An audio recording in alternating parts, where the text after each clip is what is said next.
তেসরা ফেব্রুয়ারি 2024 সকাল 6:20 ঘুম ভাঙলো। উঠে সব কিছু পরিষ্কার করলাম, ঘরদোর।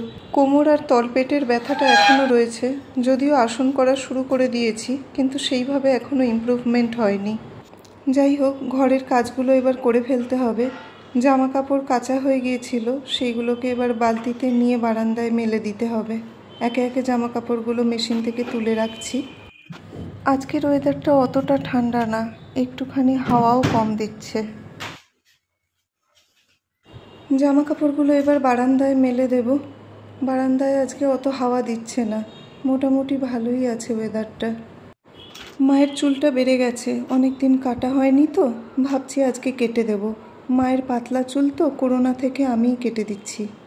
এই সেই আলু যা শিকড় বেরিয়ে গিয়েছিল, নিচের তাকে আলুগুলো রেখে মা ভুলেই গিয়েছিল যে এত আলু আছে, সেগুলোকে ধুচ্ছে একে একে। ওদিকে টমেটো আর বেগুন পোড়াচ্ছে, বেগুনের ভর্তা হবে। রান্নাঘরের গার্বেজগুলো আমি বাইরে গিয়ে ফেলে দিলাম।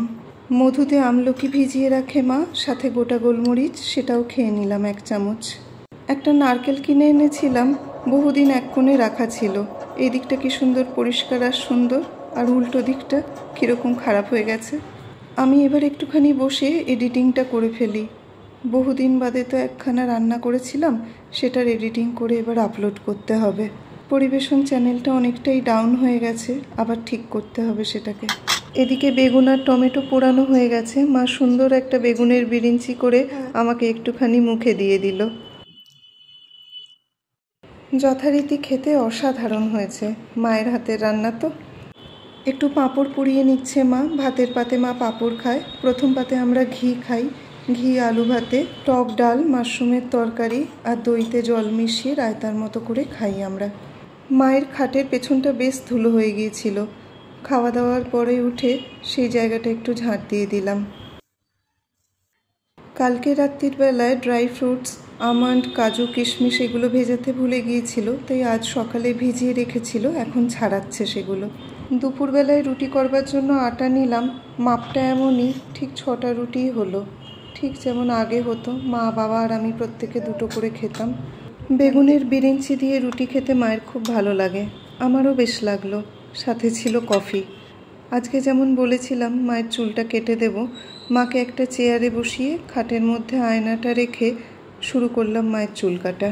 মায়ের চুল যেহেতু পাতলা আর ছোট, মায়ের চুল যে কেউ কাটতে পারে না। এখানে একটা পার্লার ছিল, দিদিটা অসাধারণ কাটতো, কিন্তু কিছু বছর হলো দিদিটা চলে যায় কানাডাতে।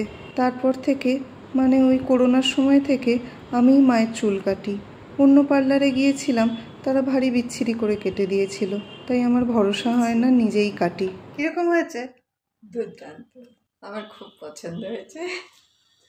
মানুষটা ফিটফাট থাকতে এত ভালোবাসে, চুলটা কেটে দিয়েছি, ভারী পছন্দ হয়েছে। নিজেকে কতক্ষণ ধরে দেখছে আয়নায়। কিছু বাসন ছিল, সেগুলো মেজে নিলাম, আর রাত্রিরে ফল খেয়ে নিলাম। ছিল পেঁপে আর আপেল। 4 ফেব্রুয়ারি 2024 পৌনে 6টায় ঘুম ভাঙলো। আমি একটা ছুরি কিনেছিলাম অনলাইন থেকে, তার ধার একদম চলে গিয়েছিল। মা সবজি কাটতে পারছিল না, তাই এই ছুরিটা কিছুদিন আগে বাজার থেকে কিনে এনেছিলাম। দোকানদার বলেছিলেন এতে বেশ ধার আছে। ভালো ধার। কিছুক্ষণ পরে আমি কারা ড্রাই ফ্রুটস খেয়ে নিলাম, তারপর মাকে চুলে কালার করে দিলাম। অল্প চুল তো, সাদা থাকলে বড্ড বেশি ফাঁকা লাগে। কেমন লাগছে? সত্যিই সুন্দর হয়েছে, খুব মনের মতো হয়েছে। এরপর খেয়ে নিলাম। শোল মাছের ঝোল ছিল আর বাঁধাকপির তরকারি করেছিলাম। চান করে চুলটাও শুকিয়ে নিলাম। সবটাই করছি বাবা, কিন্তু বড্ড কষ্ট হচ্ছে তোমার জন্যে। ভালো থেকো বাবা। কিছু জামা কাপড় ছিল, সেগুলো কেচে নিলাম। রাত্রির বেলায় ফল খেলাম, শুধু আপেল। 5 ফেব্রুয়ারি 2024 7টায় ঘুম ভাঙলো। চাল ফুরিয়ে গিয়েছিল, নতুন বস্তা এসেছিল, সেই চালটা এবার ড্রামে ঢালতে হবে। একটা ডেকচিতে করে চাল ভরে রান্নাঘরে যে রাখা আছে চালের ড্রাম, তার মধ্যে ঢাললাম। ভালোই কিন্তু না সাইজটা। চিংড়ি মাছ কিনে এনেছিলাম, মা বসে বসে সেগুলো ছাড়াচ্ছে। আজকে চিংড়ি মাছের ভর্তা খাবো। আজকে জামা কাপড়ে মায়ের 2টো সাদা শাড়িও কেচেছিলাম। এই সাদা শাড়ি 2টো বাবা চলে যাওয়ার পরে বাবার কাজের অনুষ্ঠানের সময় মা পড়েছিল।